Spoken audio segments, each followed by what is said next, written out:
ሰላም ቤተሰብ እንዴት አላችሁ? ዛሬ ደግሞ እስኪ ፓስታ በአትክልት አብረን እንሰራለን። እስከዛ ድረስ ላይክ፣ ሼር፣ ሰብስክራይብ ማድረጋችሁን እንዳትረሱ። የእናንተ አንድ ሼር እና አንድ ሰብስክራይብ ለኔ ትልቅ ዋጋ አለው። ቤተሰቦች አበርቱኝ፣ ደግፉኝ። እዚህ ጋር እንደምታዩት ያው አበባ ጎመኑን ብሮኮሊውንም አዘጋጅተናል ማለት ነው።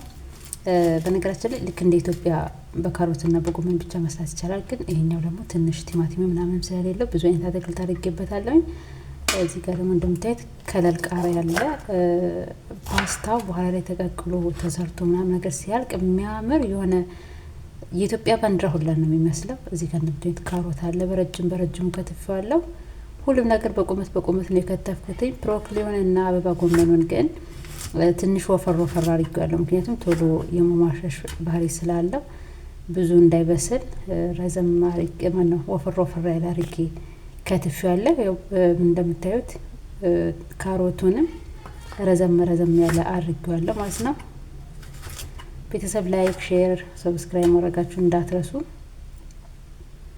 እዚህ ጋር እንደምታዩት ሁሉ ነገር ተከትፎ ተዘጋጅቷል። ማጠብ መቼም አይረሳም። ኢትዮጵያኖች ማጠብ እንወዳለን። በንጽህና ጉዳይ አንታማም። አጥቤ ሁሉንም ነገር አዘጋጃጅቼ ለመስራት እንዲመቸኝ ያው እዚህ ጋር ደግሞ ፓስታው አለ ማለት ነው። ለሙሉ ቤተሰብ ስለሆነ አንድ ፓስታ ሙሉ ነው ሰው ግን አትክልት ስላለው በጣም ስለሚበዛ አጠር ያለ እኔ ግማሹን ፓስታ እንኳን ብትሰሩት ለብዙ ሰው ይሆናል ማለት ነው። እዚህ ጋር እንደምታዩት ውሃ ፈላሁኝና በጨው ብሮኮሊውን አበባ ጎመኑን ከ5 እስከ 6 ደቂቃ ትንሽዬ ብቻ ገንፈል አደርጓለሁ። ምክንያቱም ቶሎ ስለሚበስል ብሮኮሊው ደግሞ በጣም አቅም ስለሌለው ብሮኮሊው ይሄ አበባ ጎመኑ እስከሚበስል ድረስ ብሮኮሊ እንዳይሞትብኝ ብዬ መጀመሪያ ላይ እንትን አድርጌዋለሁ ማለት ነው። እዚህ ጋር ደግሞ መጥበሻ ላይ ዘይት አድርጌ ሽንኩርቱን ትንሽ ገባ አደረኩት። ከዛ ካሮትና ሽንኩርቱ መጀመሪያ አብሮ በደንብ ከበሰለ ሌሎቹ ነገሮች እሳት ላይ ገልበጥ ያው እንደምታዩት አበባ ጎመኑንም ትንሽ ገንፈል ስላደረኩትኝ ቶሎ ገልበጥ አድርገን 10 ደቂቃ የማይፈጅ ነው። በነገራችን ላይ ፓስታው እስከሚበስል ድረስ ሁሉ ነገር ያልቃል ማለት ነው። እዚህ ጋር እንደምታዩት የሚያቃጥል የቃሪያ ፓውደር ነው የጨመርኩበት። ብሮኮሊውንም አድርጌዋለሁኝ። ካሮትና ሽንኩርቱ በደንብ ስለበሰለ ሌላው ጊዜ አይፈጅም። እዚህ ጋር እርድ ነው ያደረኩት። ቤታችሁ ውስጥ ያለው ማንኛውንም የምትችሉትን የምትፈልጉትን አይነት ቅመሞች ተጨምሩና ብቻ ጨው አትርሱ። ጨው ካለ ሁሉ ነገር ይጣፍጣል። ሌላው ትርፍ ነው።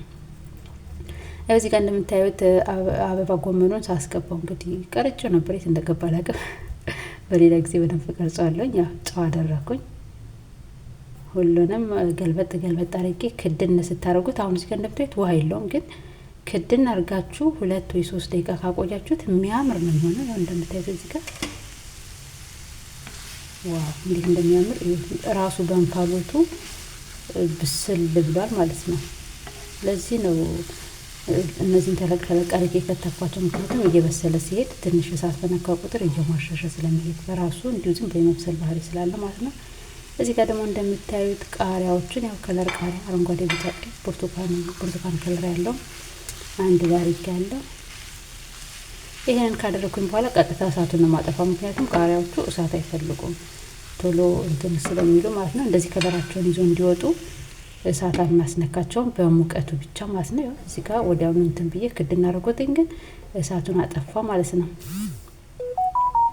ያው ትዕግስት ኖራችሁ እዚህ ድረስ ከመጣችሁ እንግዲህ ሰብስክራይብ ማድረጋችሁ ላይክ ማድረጋችሁ እንዳትረሱ። ኮመንቱንም በነካጃችሁ በዛው ያው እንደምታዩት እንዴት እንደሚያምር ያው ፓስታችንን እዛ ጥግ ላይ ለብቻው ተቀቅላለች።